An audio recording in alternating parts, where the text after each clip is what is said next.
اصطفى أما بعد أعوذ بالله من الشيطان الرجيم بسم الله الرحمن الرحيم يا أيها الذين آمنوا كتب عليكم الصيام كما كتب على الذين من قبلكم لعلكم تتقون سبحان ربك رب العزة عما يصفون وسلام على المرسلين والحمد لله رب العالمين اللهم صل على سيدنا محمد وعلى آل سيدنا محمد وبارك وسلم اللهم صل على سيدنا محمد وعلى آل سيدنا محمد وبارك وسلم اللهم صل على سيدنا محمد وعلى آل سيدنا محمد وبارك وسلم یا ایھا الذین آمنوا اے ایمان والو، اس آیت مبارکہ میں اللہ رب العزت ایمان والوں سے براہ راست مخاطب ہو رہے ہیں۔ یہ ایمان والوں کے لیے بڑے اعزاز کی بات ہے۔ جیسے وقت کا بادشاہ اگر کسی بھنگی کو بلا کر کوئی حکم دے تو بھنگی اپنی عزت محسوس کرتا ہے، وہ سمجھتا ہے کہ میں مزدور بندہ تھا، معمولی حیثیت تھی، تو وقت کے بادشاہ نے خود مجھ سے بات کی۔ اس ہم کلامی کو وہ لوگوں کے سامنے بیان کرتا ہے۔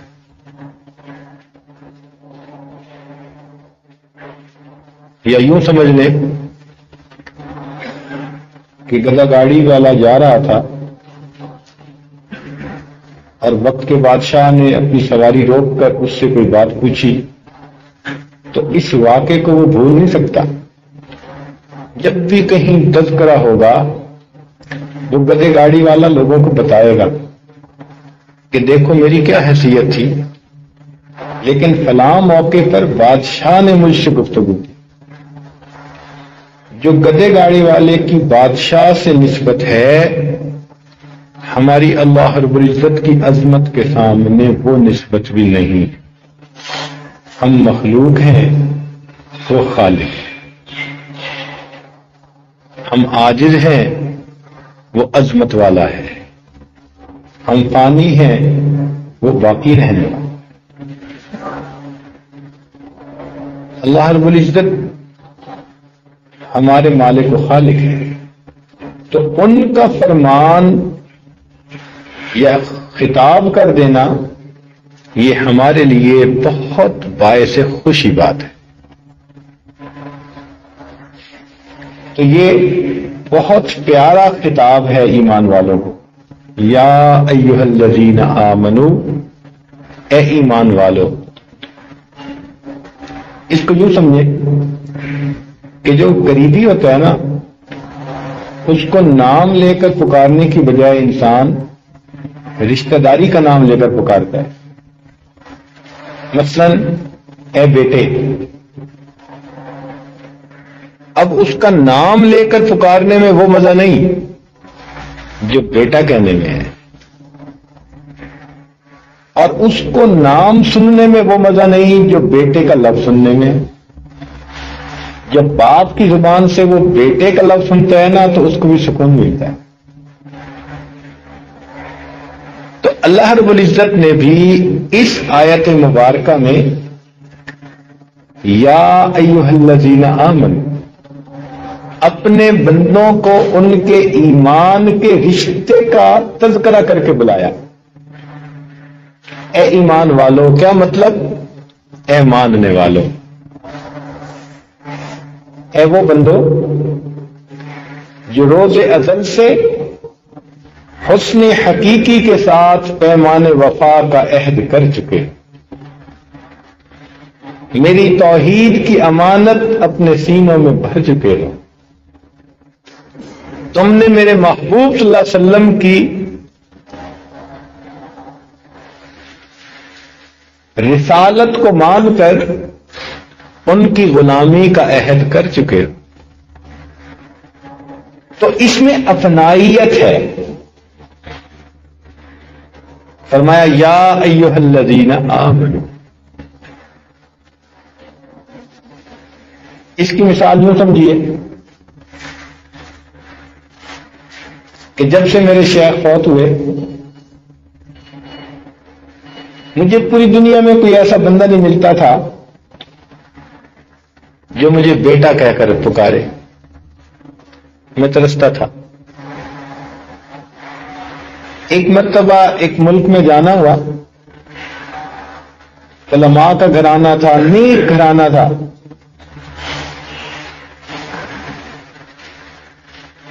تو ان کے ہاں ان کے جو دادا تھے وہ بہت بزرگ اور بوڑھے آدمی تھے۔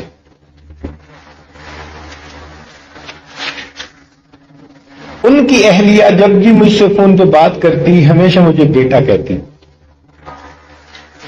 اس لفظ میں کوئی ایسی کشش تھی کہ میرا دل چاہتا تھا کہ جب بھی میں اس ملک میں جاؤں ان سے ضرور فون پہ بات کروں، اس لیے کہ جب بھی فون پہ وہ بات کرتی مجھ سے پوچھتی بیٹا تم کیسے ہو۔ اس وقت مجھے احساس ہوا کہ اس لفظ کے اندر کیا محبت اور اپنائیت ہے۔ اسی طرح کا واقعہ کتاب میں بھی پڑھا۔ علامہ شبیر احمد عثمانی رحمۃ اللہ علیہ بڑے علماء میں سے تھے، ہمارے بزرگوں میں سے تھے۔ وہ کراچی تشریف لائے حضرت مفتی محمد شفیع رحمۃ اللہ علیہ کے ہیں۔ یہ وہ دور تھا کہ جب ان کے علم کا ہر طرف چرچا تھا، کوئی انہیں علامہ کہتا تھا، کوئی انہیں شیخ الوقت کہتا تھا، کوئی انہیں استاد الاساتذہ کہتا تھا۔ تو وہ حضرت صاحب کے ہاں آئے، حضرت مفتی صاحب کے ہاں، تو مفتی صاحب کی والدہ رشتے میں ان کی ممانی لگتی تھی، تو انہوں نے آ کر کہا کہ یہاں آنے کے میرے دو مقصد تھے، ایک تو سب سے ملاقات اور ایک یہ مقصد تھا کہ میں ممانی کو ملوں، تو جب بھی میں ملتا ہوں وہ مجھے کہتی ہیں بیٹا جیتے رہو۔ تو کہنے لگے کہ یہ لفظ مجھے اتنا پیارا لگتا ہے کہ میں نے اس ملک کا سفر ہی اسی لفظ کو سننے کے لیے کیا۔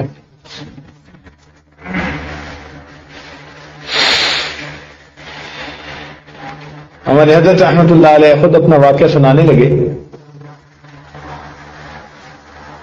کہ ایک بڑے شیخ تھے، ملاقات کے لیے گئے تو وہ لیٹے ہوئے تھے۔ میں نے چاہا کہ میں ان کے پاؤں دباؤں، جیسے ہی میں نے پاؤں کو ہاتھ لگایا وہ اٹھ کر بیٹھ گئے اور کہنے لگے نہیں نہیں آپ مت دبائیں۔ حضرت فرمانے لگے کہ میری آنکھوں سے آنسو نکل آئے اور میں نے کہا کہ افسوس اس وقت دنیا میں کوئی ایسا نہیں جو اپنے پاؤں کو مجھے ہاتھ لگانے۔ جب بڑے سر سے چلے جاتے ہیں نا، اس کا احساس اس وقت ہوتا ہے۔ تو بہرحال ارشاد فرمایا یا ایھا الذین آمنوا، اے ایمان والو۔ تو اس خطاب میں اللہ رب العزت کی طرف سے بہت پیار ہے، اس ایمان کے رشتے کا اظہار ہے، اس اپنائیت کے اظہار کے بعد فرمایا کتب علیکم الصیام، تمہارے اوپر روزوں کو فرض کر دیا گیا۔ مقصد کہنے کا یہ تھا کہ اے ہماری محبت کا دعویٰ کرنے والو، تم ایک مہینے کے لیے ہر طرف سے اپنی نظریں ہٹا لو۔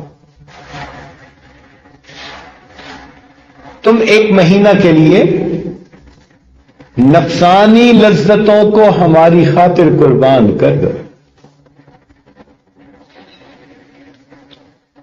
اور دنیا کا دستور بھی یہی ہے کہ کچھ لینے کے لیے کچھ دینا پڑتا ہے، یہ اصول ہے۔ آپ بیج ڈالیں گے تو آپ کو درخت ملے گا، قیمت ادا کریں گے تو کوئی چیز ملے گی، عمل ہوگا تو رد عمل بھی ہوگا۔ تو دنیا کا دستور ہے کہ کچھ پانے کے لیے کچھ دینا پڑتا ہے۔ تو مقصد یہ تھا کہ اے ہماری محبت کا دعویٰ کرنے والوں، اگر تم ہم سے ملاقات کرنا چاہتے ہو، ہمیں راضی کرنا چاہتے ہو، تو پھر اس کا کچھ طریقہ ڈھونڈو، کوئی اس کی قیمت ادا کرو، اور اس کی قیمت بھی کتنی معمولی رکھی کہ ایک مہینہ کے لیے دن کے وقت کے اندر تم روزہ دار بن کر رہو۔ کوئی مشکل شرط نہیں، کوئی کٹھن کام نہیں۔ محبوب اگر اپنی طرف بلائے تو پھر طالب اور محب تو سر کے بل چاہنے کو تیار ہوتا ہے۔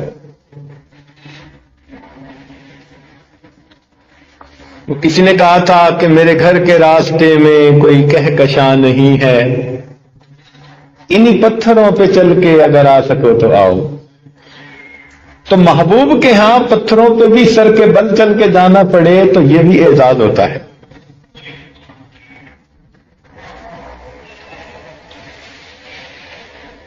بلکہ لوگ کہتے ہیں جی کہ ہم اپنے محبوب کی خاطر اپنا مال لٹانے کو تیار، ہم اپنی جان دینے کو تیار۔ ارے دنیا کی نفسانی محبتوں کا حال دیکھو کہ ایک خاتون شیری نے اپنے چاہنے والے فرحاد سے کہا تھا کہ اس پہاڑ سے دودھ کی نہر نکالو، تو کتابوں میں لکھا ہے کہ اس نے پہاڑ کو کھودنا شروع کر دیا تھا۔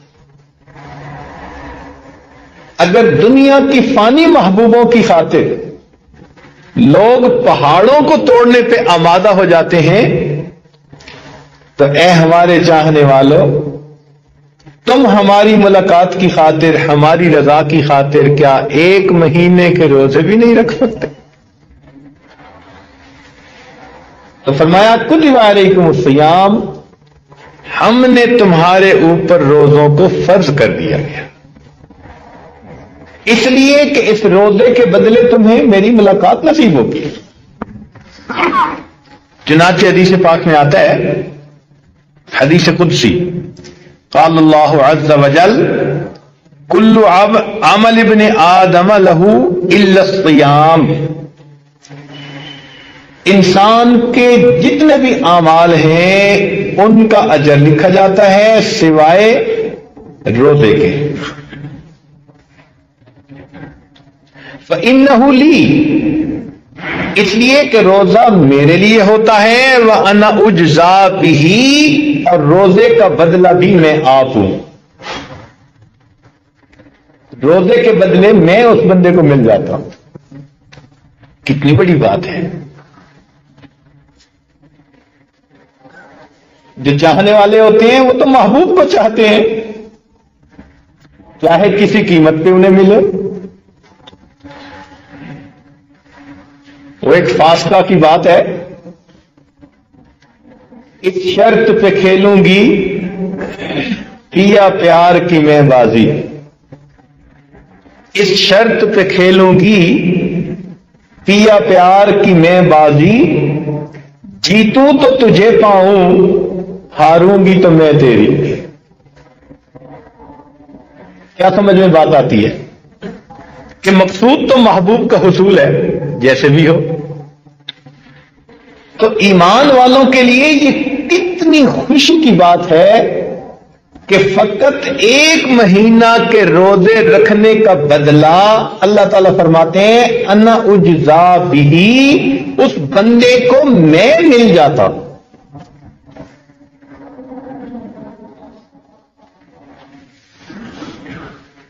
اب اتنی بات کرنے کے بعد کہ تم پر روزے فرض کر دیے گئے، ممکن تھا کہ لوگوں کے دل میں بات آتی تھی کہ اللہ تعالیٰ ہم سے خفا ہو گئے، لہذا انہوں نے ہم پر پابندیاں لگا دی، تم کھا نہیں سکتے، پی نہیں سکتے، بیوی سے نہیں مل سکتے۔ تو اس وہم کو بھی دور کر دیا، فرمایا کما کتب علی الذین من قبلکم، یہ پابندیاں تم پر نہیں لگی، تم سے پہلے والے لوگوں پر بھی اسی عبادت کو فرض کیا گیا تھا، یہ اسی کی کنٹینیویشن ہے، کوئی نئی پابندی نہیں ہے۔ تم سے پہلے والے جو ہمارے عاشق دنیا میں گزرے، چاہنے والے گزرے، یہ عمل وہ بھی کرتے چلے گئے، تم بھی وہی عمل کرو۔ چنانچہ روزہ ایک ایسی عبادت ہے کہ جو عبادت تمام انبیاء کی، حضرت آدم علیہ السلام کے بارے میں آتا ہے کہ جب ان کو دنیا میں بھیجا گیا تو جو جنت کا حسن تھا وہ تو جنت میں ہی رہ گیا۔ تو ایک مرتبہ انہوں نے پانی میں جب اپنا چہرہ دیکھا اور وہ جنت کا حسن و جمال، وہ رعنائی ان کو نظر نہ آئی، تو وہ افسردہ ہوئے کہ اے اللہ، جنت کی پوشاک بھی مجھ سے لے لی گئی اور وہ حسن و جمال بھی لے لیا گیا۔ تو پھر ان کو ارشاد ہوا کہ تم مہینے کے 3 روزے رکھو، ان کو ایام بیض کہتے ہیں، 13، 14، 15 چاند کے اعتبار سے، کیونکہ ان تینوں تاریخوں میں چاند کی روشنی بھرپور ہوتی ہے، روشن راتیں ہوتی ہیں۔ تو ان روزوں کی برکت سے آپ کے اوپر نور چہرے پہ آئے گا کہ جو جنتی نور کا مشابہت رکھنے والا ہوگا۔ چنانچہ انہوں نے ایام بیض کے روزے شروع کیے، پھر اس کے بعد حضرت نوح علیہ السلام نے روزے رکھے،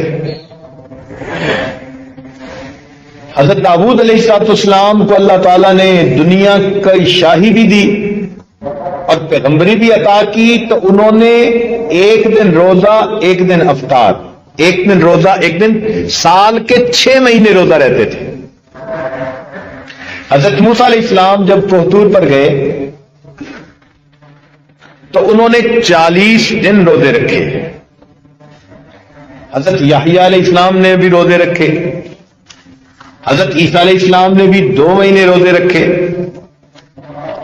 اور تو اور ہندو براہمن بھی 24 روزے رکھتے ہیں، اور وہ اس کو برت کہتے ہیں۔ دینی دھرم میں بھی 40 دن کا روزہ۔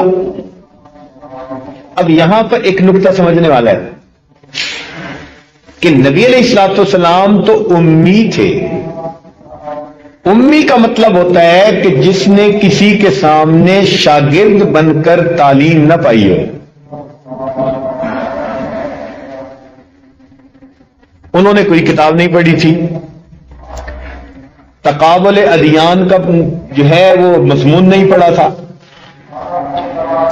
نہ ان کو کسی نے عیسائیت پڑھائی، نہ یہودیت پڑھائی، نہ اس سے پہلے کے انبیاء کے مذاہب کے بارے میں پڑھایا، مگر اللہ رب العزت کے پیارے محبوب نے کیا بات فرمائی؟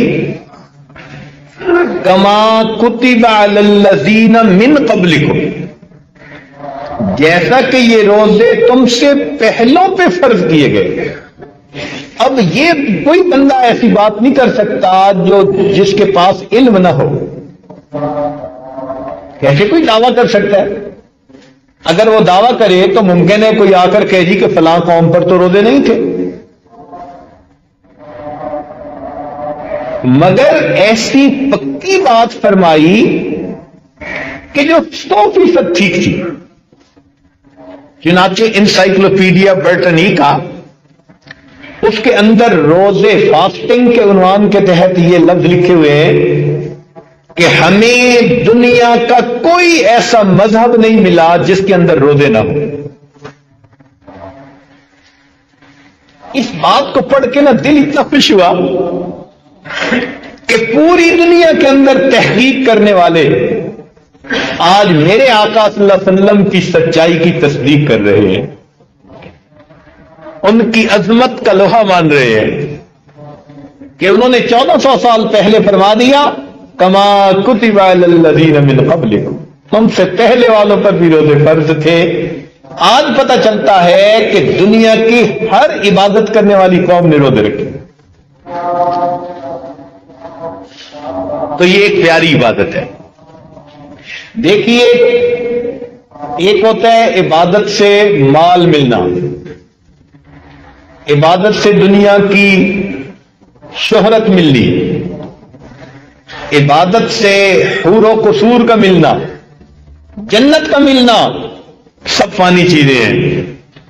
اور ایک ہے اس عبادت سے رب کریم کا مل جانا، اس سے بڑا انعام کوئی نہیں ہو سکتا۔ کہتے ہیں کہ ایک بادشاہ تھا، اس کی کئی بیویاں تھیں، مگر ایک سے اس کو ذرا زیادہ محبت تھی، تو دوسری بیویاں اس بات کو بڑا محسوس کرتی،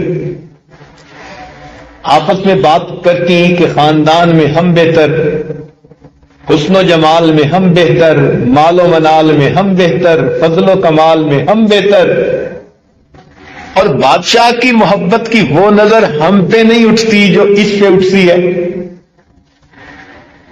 تو ہم بادشاہ سے پوچھیں گے۔ چنانچہ ایک دن انہوں نے سوال کیا کہ جی کیا مسئلہ ہے، ہم میں کس چیز کی کمی ہے؟ اس نے کہا اچھا میں کبھی تمہیں اس بات کا جواب دوں گا۔ کچھ دنوں کے بعد وہ بات ہی بھول گئی، تو ایک دن بادشاہ نے کہا کہ میں آج بہت خوش ہوں اور میں چاہتا ہوں کہ آپ لوگوں پر میں آج خوب اپنے انعام و اکرام کی بارش کر دوں۔ تو اس بات سے بیویاں جتنی خوش ہو سکتی ہیں وہ کسی اور بات سے تو نہیں ہو سکتی۔ چنانچہ اس نے خزانے سے بہت قیمتی ہیرے موتی جواہرات منگائے اور کہا کہ اچھا دیکھو، میں دیکھوں گا کہ کون تم میں سے کتنی اچھی چیز کو ڈھونڈتی ہے، اپنے لیے سلیکٹ کرتی ہے۔ چنانچہ اس نے سب رکھوا دیے اور کہا کہ جب میں اشارہ کروں گا تو تم میں سے ہر ایک اپنی پسند کی چیز پہ ہاتھ لگا لے۔ چنانچہ اشارہ کرنے کی دیر تھی، کسی نے ہیرے کے ہاتھ رکھا، کسی نے یاقوت پہ ہاتھ رکھا، کسی نے موتی پہ ہاتھ رکھا، کسی نے سونے پہ ہاتھ رکھا، سب نے اپنے اپنے ہاتھ مختلف چیزوں پہ رکھ لیے، اور وہ جس کی بادشاہ کے ساتھ کوئی خاص محبت کی بات تھی وہ اپنی جگہ کھڑی رہی۔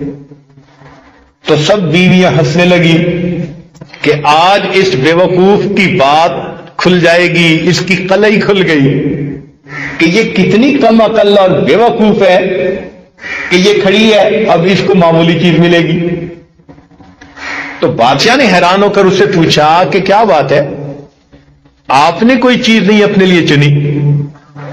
اس نے کہا بادشاہ سلامت، میں آپ سے ایک چیز کی تصدیق چاہتی ہوں، آپ نے یہی فرمایا ہے نا کہ جو کچھ یہاں موجود ہے اس کے اوپر اگر تم ہاتھ رکھ لو گی تو وہ چیز تمہاری ہو جائے گی۔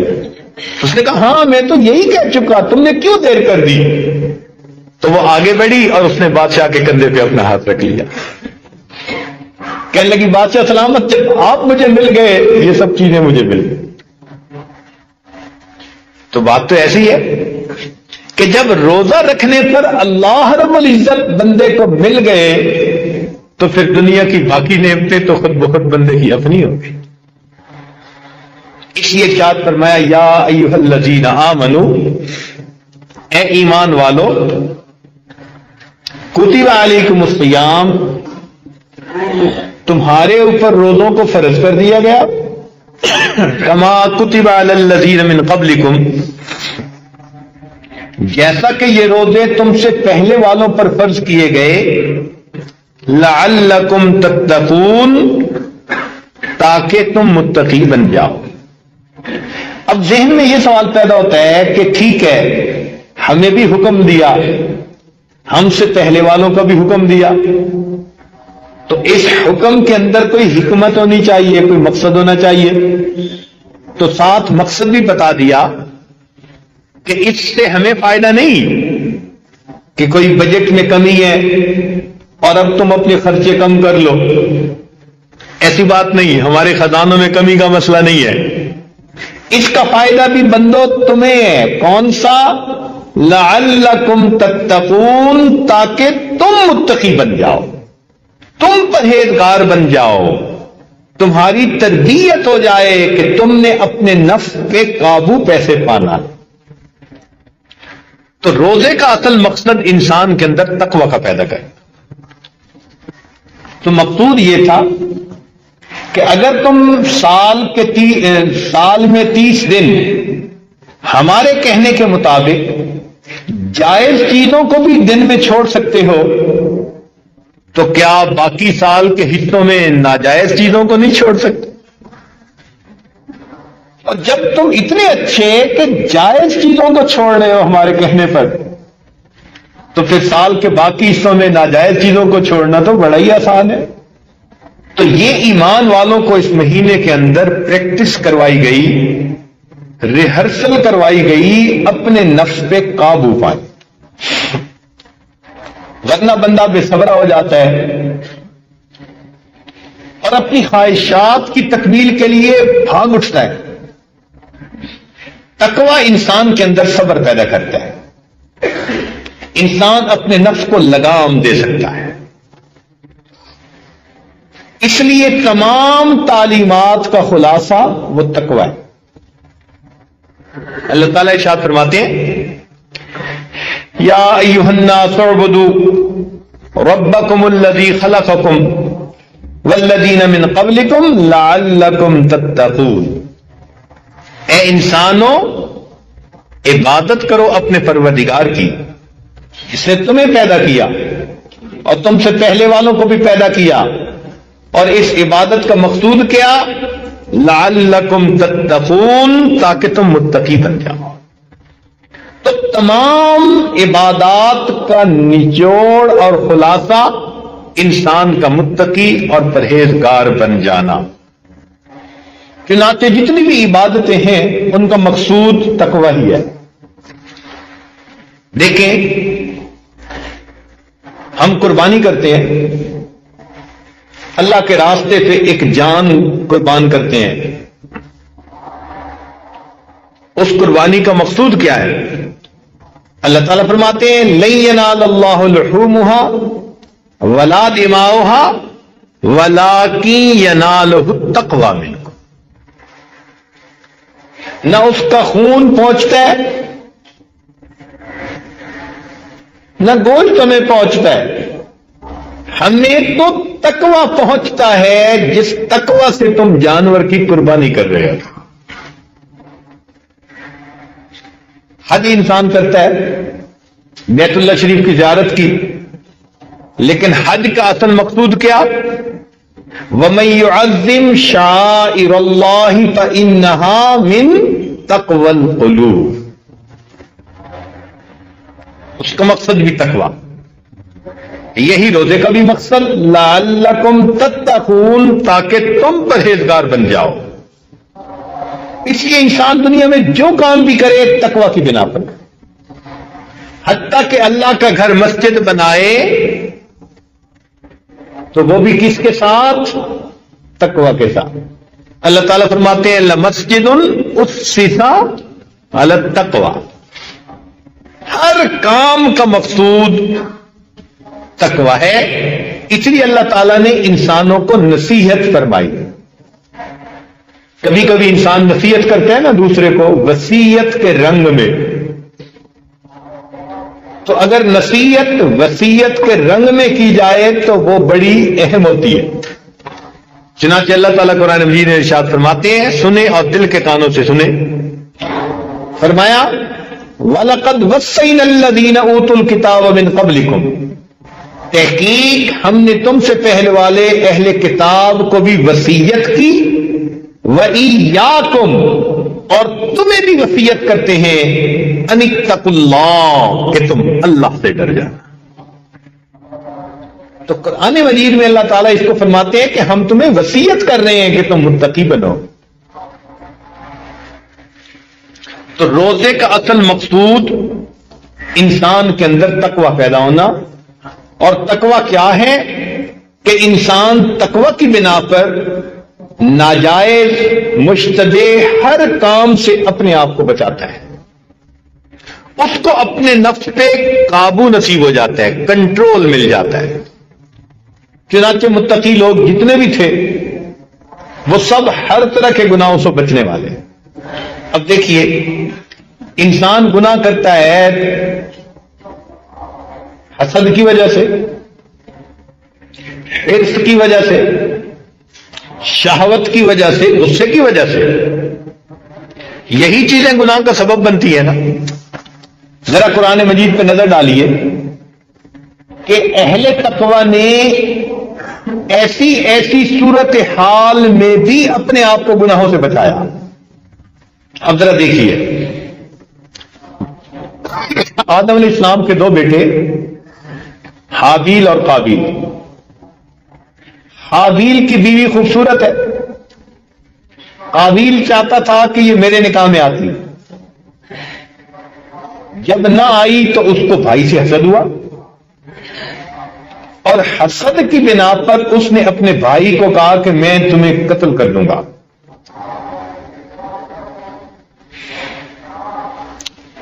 تو بھائی نے آگے سے پتہ کیا جواب دیا؟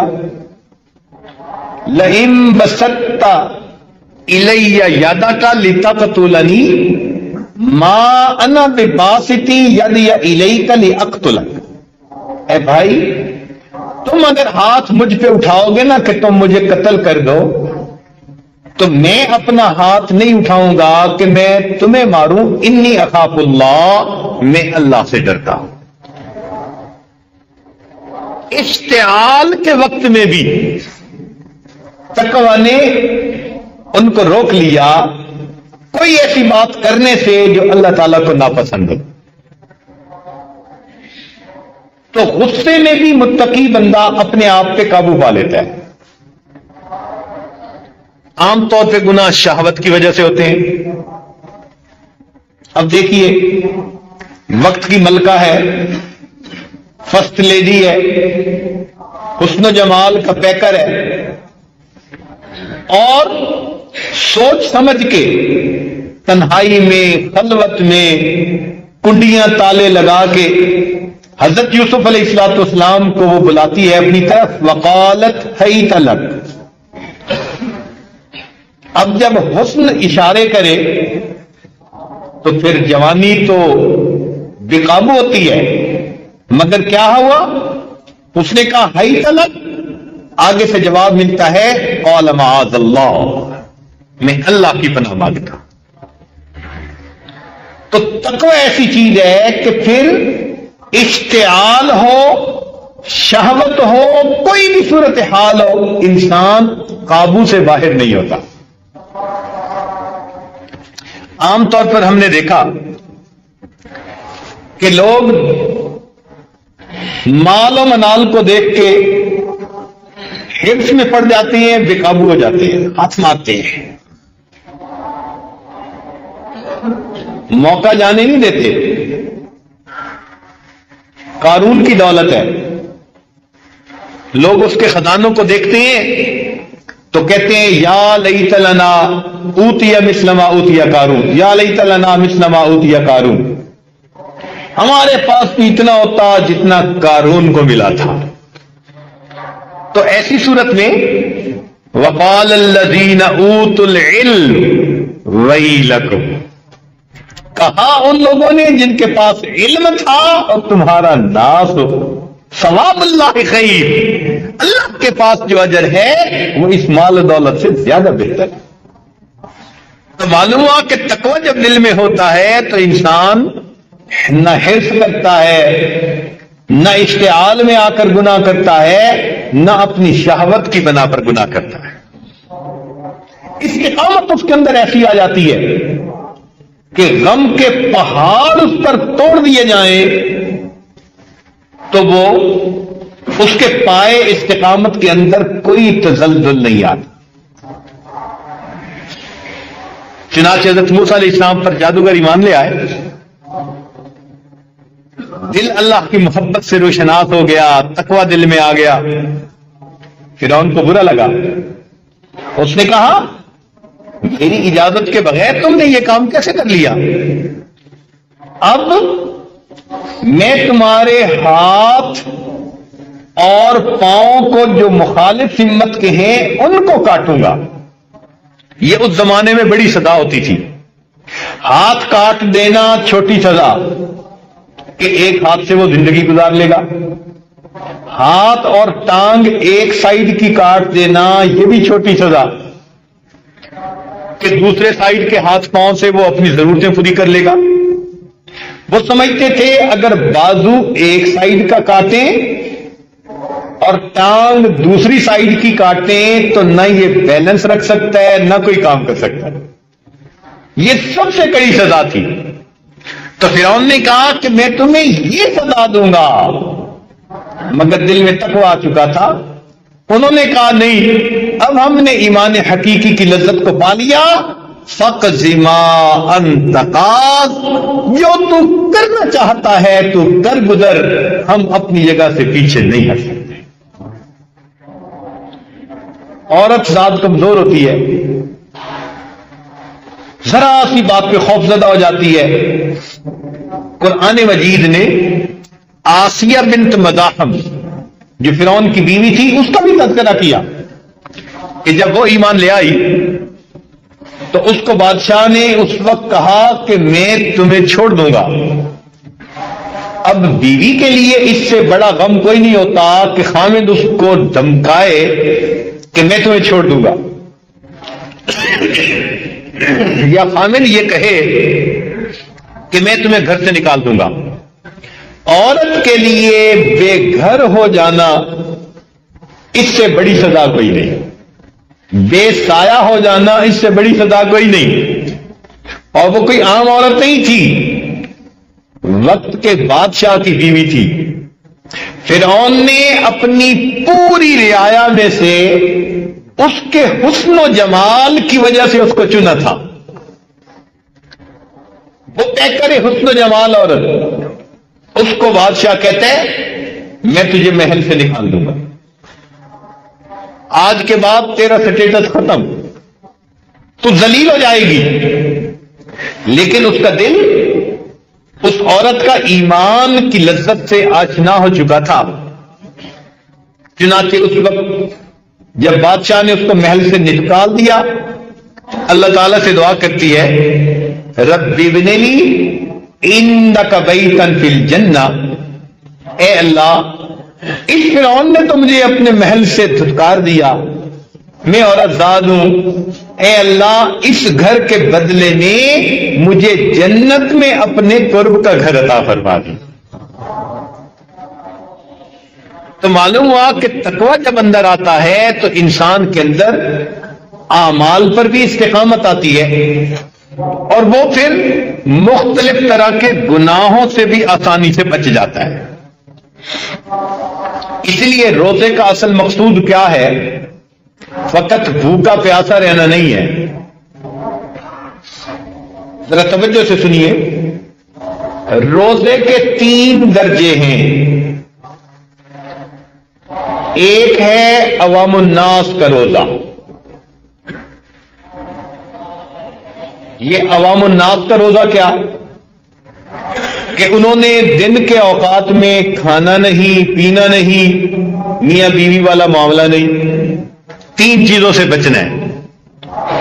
جو بچ گیا یہ عوام الناس کا روزہ ہو گیا۔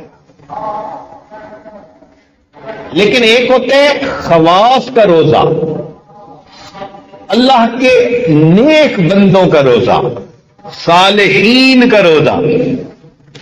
اور وہ روزہ کیا ہوتا ہے کہ جس طرح کھانا پینا جماع اس سے پرہیز کرنا ہے، جسم کے کسی عضو سے بھی گناہ نہ ہو اس کی بھی وہ پابندی کرتے ہیں۔ چنانچہ روزہ دار آدمی آنکھ بھی روزے دار، زبان بھی روزے دار، کان بھی روزے دار، نہ آنکھ ناجائز چیز کو دیکھے، نہ زبان سے کسی کی غیبت نکلے، جھوٹ نکلے، بہتان نکلے، نہ کان سے کوئی غلط بات سنے، تو روزہ دار بندہ سر کے بالوں سے لے کے پاؤں کے ناخنوں تک روزہ دار ہے۔ جو اس طرح روزہ دار بن کر رہے کہ پورا جسم اس کا شریعت کے مطابق ہے، یہ خواص کا روزہ، خاص لوگوں کا روزہ ہوتا ہے۔ اور حدیث پاک میں بھی اسی کو روزہ کہا گیا۔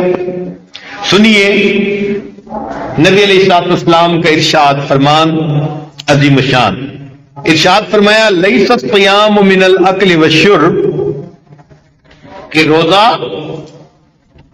کھانے اور پینے سے بچنے کا ہی نام نہیں، انما الصیام من اللغو والرفث، روزہ تو ہوتا ہے لغو سے اور فحش کاموں سے بچنے کی وجہ سے۔ اب روزہ بھی رکھا اور انڈیا کے گانے بھی سنے، روزہ بھی رکھا اور بازار میں جاتے غیر محرم کا نظارہ بھی کیا، روزہ بھی رکھا اور لوگوں پہ بہتان لگائے، جھوٹ بولے، دھوکے دیے، تو ایسا روزہ پھر اللہ کے ہاں اتنا اجر نہیں پاتا۔ یہ ظاہر داری کر رہا ہے، حقیقت روزہ نہیں ہے اس کے پاس۔ اس لیے حدیث پاک میں نبی علیہ السلام نے فرمایا اگر کوئی روزہ دار ہو اور دوسرا بندہ اس سے جھگڑا کرنا چاہے، فَلْيَقُلْ إِنِّي صَائِمٌ، اس کو کہہ دینا چاہیے بھائی میں روزہ دار ہوں، میں نہ تیرے ساتھ جھگڑ سکتا ہوں نہ کوئی اونچی بات کر سکتا ہوں، تمہیں کہہ دینا چاہیے انی صائم، میں روزہ دار۔ تو معلوم ہوا کہ روزے کا اصل مقصود کیا؟ اپنے جسم کو گناہوں سے بچانا۔ ایک حدیث پاک میں آتا ہے من لم یدع قول الزور والعمل به فلیس له حاجة فی ان یدع طعامه وشرابه، جو بندہ جھوٹ اور اپنے عمل کے کھوٹ کو نہیں چھوڑتا، اللہ کو کوئی پرواہ نہیں اس کے بھوکا اور پیاسا رہنے کی۔ چنانچہ ایک حدیث پاک میں فرمایا گیا رب صائم حظه من صیامه الجوع والعطش، کتنے روزہ دار ایسے ہوتے ہیں جن کو روزہ میں بھوکا اور پیاسا رہنے کے سوا اور کچھ نصیب نہیں ہوتا۔ تو ویسے تو روزہ دار ہیں اور کم تول رہے ہیں، ملاوٹ کر رہے ہیں، رشوت لے رہے ہیں، بہتان لگا رہے ہیں، غیبت کر رہے ہیں، ایسے بندے کے بھوکا پیاسا رہنے کی اللہ کو کیا حاجت؟ تو معلوم ہوا کہ روزے کا اصل مقصود بھی یہی کہ ہم سر کے بالوں سے لے کر پاؤں کے ناخنوں تک اللہ رب العزت کی حکموں کے فرما بردار بن کر رہے۔ اس لیے روزہ ایک ایسا عمل ہے جو قیامت کے دن شفاعت کرے گا۔ یاد رکھنا، قیامت کے دن نبی علیہ السلام شفاعت فرمائیں گے، قیامت کے دن قرآن شفاعت کرے گا، اور قیامت کے دن انسان کا صیام اس کی شفاعت کرے گا۔ الصیام والقرآن یشفعان للعبد یوم القیامہ۔ تو اس روزے کو ہم جتنا کامل روزہ بنا کر رہیں گے، یہ قیامت کے دن اللہ کے حضور ہماری شفاعت کرے گا۔ حدیث پاک میں آتا ہے ایک گیٹ ہے جنت میں جس کا نام ہے باب الریان، آواز دی جائے گی لوگوں جو تم میں سے اچھا روزہ رکھنے والے تھے وہ سارے اس گیٹ سے جلدی چلے جائیں۔ اس کا ہمیں اندازہ اس وقت ہوتا ہے کہ جب آپ کبھی یورپ کا سفر کریں نا، تو وہاں جب جاتے ہیں نا پاسپورٹ کنٹرول پہ، تو چونکہ یورپ کے سب ممالک اب ایک ملک بن گئے، شینجن سٹیٹس بن گئی، تو اپنے ملکوں کے لوگوں پہ آنے جانے کی کوئی پابندی نہیں۔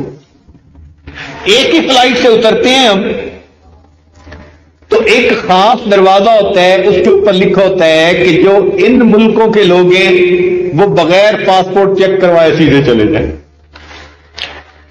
اور ہم جو دوسرے ملکوں کے ہوتے ہیں ہمیں پاسپورٹ کنٹرول پہ جانا پڑتا ہے۔ جب کبھی میں ایسی صورتحال میں جاتا ہوں تو مجھے یہ حدیث یاد آتی ہے کہ جس طرح 300 بندے جہاز سے اترے اور 10-15 بندے جو ہمارے ان ملکوں کے تھے وہ تو کھڑے ہو گئے جی کہ آپ سے سوال پوچھا جائے گا، تفتیش ہوگی، پھر جا سکیں گے، اور جو فلاں پاسپورٹ رکھنے والے ہیں وہ بغیر چیک کے سیدھا چلے جائیں۔ تو ایسے ہی لگتا ہے کہ قیامت کے دن جنت کے دروازوں میں سے بھی ایک خاص دروازہ ہوگا، باب الریان، آواز دی جائے گی کہ روزہ رکھنے والے کہاں ہیں؟ اگر موجود ہیں تو وہ بغیر کسی رکاوٹ کے سیدھے جنت میں چلے جائیں۔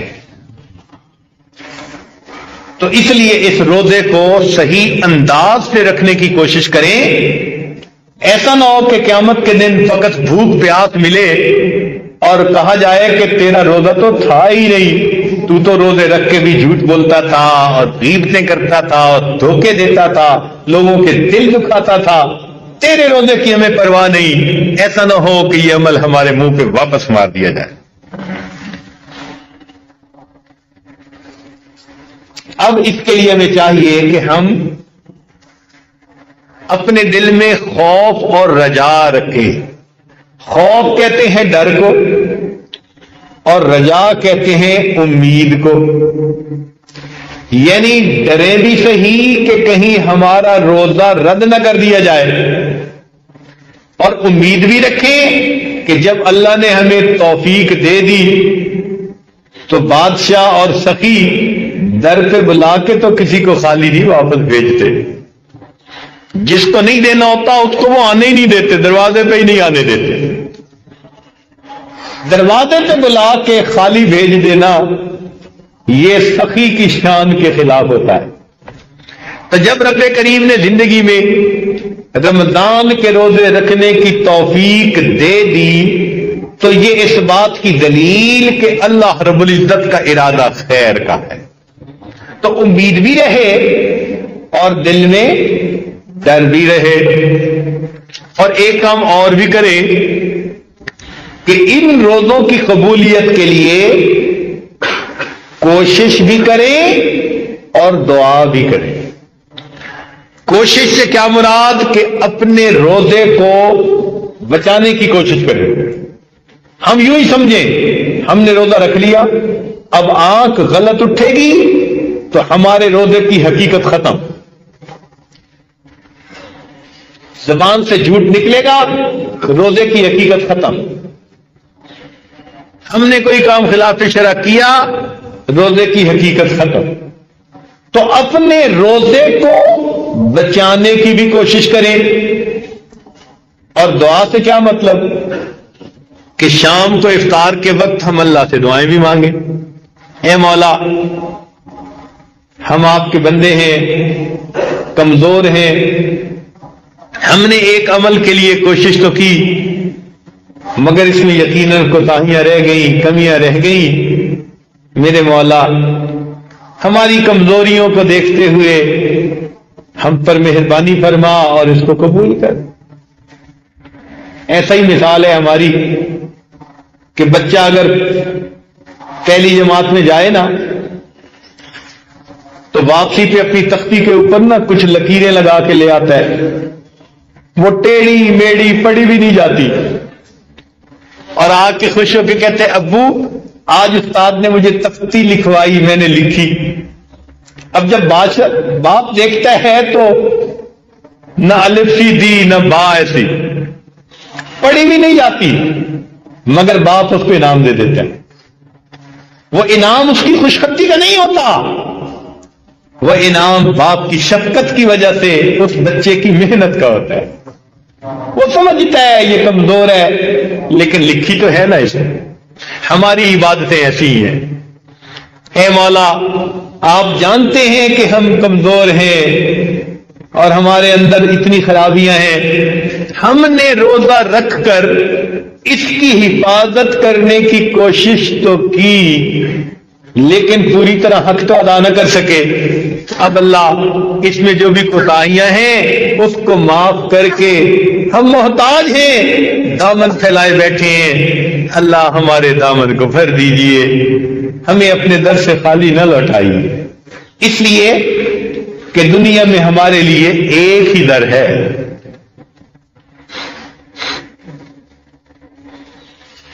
سن فریاد میرے سونے اللہ تے میں ہور سناواں کینوں, تیرے جیا مینوں ہور نہ کوئی تے میرے جیا لکھ تین.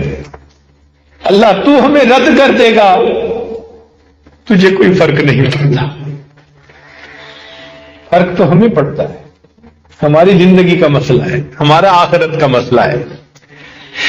مہربانی فرما اور ہمیں قبول فرما لے. تو جب ہم افطاری کے وقت دعا بھی کریں, عاجزی بھی کریں, تو یقیناً اللہ رب العزت ہماری اس عاجزی کو قبول فرما کر ہماری ان دعاؤں کو قبول کر لیں گے. ایک بات یاد رکھ لینا کہ نبی علیہ السلام نے ایک موقع پر فرمایا تھا آمین.